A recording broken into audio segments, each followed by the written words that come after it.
En las antiguas tierras de Escocia, donde la niebla cubre montañas enteras y las historias se transmiten como advertencia entre las generaciones, los destinos no pertenecían a quienes lo vivían, sino a las tradiciones que las gobernaban. Los clanes sobrevivían gracias al honor, a las alianzas y a las reglas más antiguas que nadie recordaba cuando habían comenzado. En ese mundo nace Mérida, hija del rey Fergus y la reina Eleanor, una princesa destinada desde su primer respiro a convertirse en el futuro del rey, aunque su corazón jamás estuvo hecho para obedecer un camino ya escrito. Desde niña, Mérida es criada bajo la mirada firme de su madre, la reina Eleanor. Entiende el peso del liderazgo y sabe que gobernar exige disciplina, paciencia y control absoluto de las emociones. Cada lección que entrega a su hija busca moldearla como una reina perfecta, elegante al caminar, prudente al hablar y capaz de sacrificar sus propios deseos por el bienestar del pueblo. Para Eleanor, el deber está por encima de todo, pero Mérida nunca logra sentirse parte de ese mundo. Lejos del castillo, entre los bosques abiertos y las colinas verdes, encuentra la libertad que tanto anhelaba. Cabalga junto a su caballo Angus a toda velocidad, dispara flechas con una precisión extraordinaria y siente, por primera vez, que su vida le pertenece. El arco se transforma en su voz, en su identidad,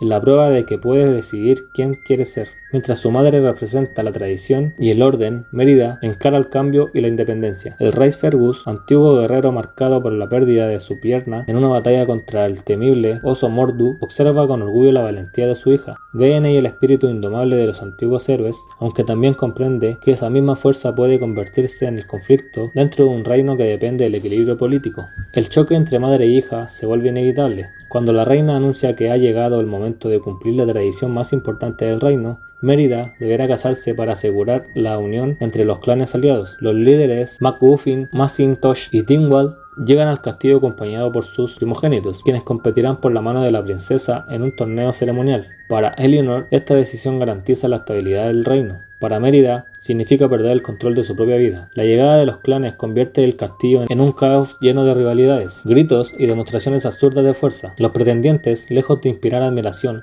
resultan torpes e inmaduros. Reflejan todo aquello que Mérida rechaza del matrimonio. Mientras los adultos celebran la tradición, ella siente que su futuro está siendo decidido sin que nadie escuche su voz. La tensión alcanza su punto máximo cuando Mérida descubre una antigua cláusula de tradición. El primogénito puede competir por su propia mano. Decidida a recuperar su destino, toma su arco y participa en el torneo. Uno a uno derrota a los pretendientes con una habilidad abrumadora, culminando con su disparo imposible que parte una flecha en el centro del blanco. Aunque técnicamente ganó bajo las reglas establecidas, su acto es interpretado como una humillación pública hacia los clanes y una traición a la autoridad de la reina. La discusión entre madre e hija estalla con una intensidad acumulada durante años. Eleanor acusa a Mérida de egoísmo e irresponsabilidad. Mérida responde acusando a su madre de nunca haber intentado comprenderla. La rabia crece hasta que, fuera de control, Mérida dispara una flecha que rompe el tapiz familiar, símbolo de la unión del reino. En ese instante, no solo se rompe una tela, se fractura la relación entre ambos. Consumida por la culpa y la frustración, Mérida huye hacia el bosque, donde misteriosamente luces azules, los fuegos factos, la guían hasta la cabaña de una bruja. Desesperada, pide un hechizo para cambiar a su madre,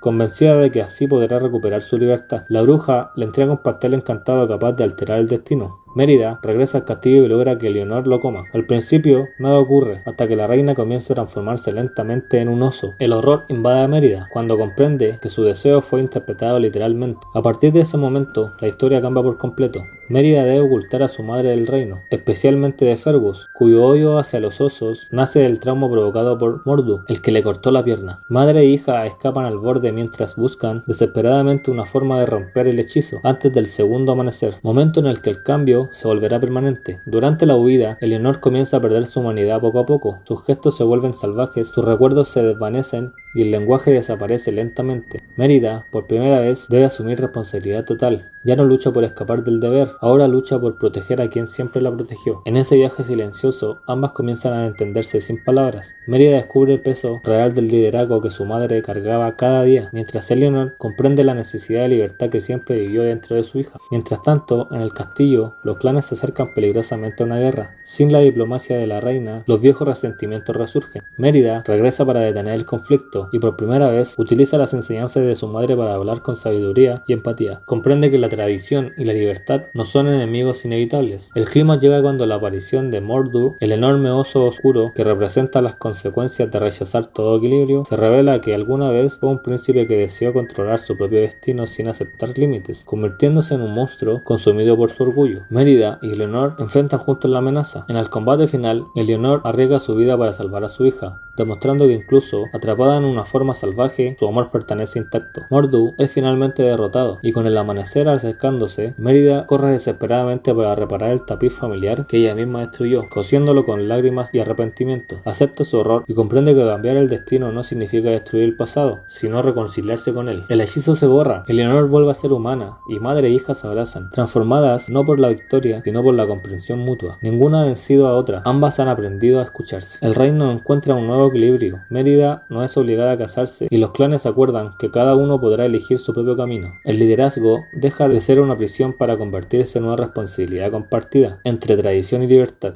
Mérida vuelve a cabalgar por el bosque con un arco en la mano, pero ahora no huye de su destino, lo redefine. Valiente no es solo una historia sobre desafiar reglas, sino de comprenderlas antes de transformarlas. Es una historia sobre errores irreversibles, sobre madres e hijas que aprenden a verse realmente por primera vez y sobre la valentía necesaria para cambiar sin destruir aquello que nos formó. Porque a veces el acto más valiente no es luchar contra el destino, sino aprender a elegirlo. Valiente nos recuerda que crecer no significa romper los lazos que nos unen, sino fortalecernos desde la comprensión. Mérida descubrió que la verdadera libertad no nace de escapar del deber, sino de encontrar una forma de vivirlo sin dejar de ser uno mismo. ¿Tú qué opinas? ¿La valentía está en desafiar las tradiciones o en aprender a transformarlas? Déjalo en los comentarios, apoya el video con un like y suscríbete para seguir recorriendo juntos las historias más épicas del cine. Nos vemos en el próximo resumen.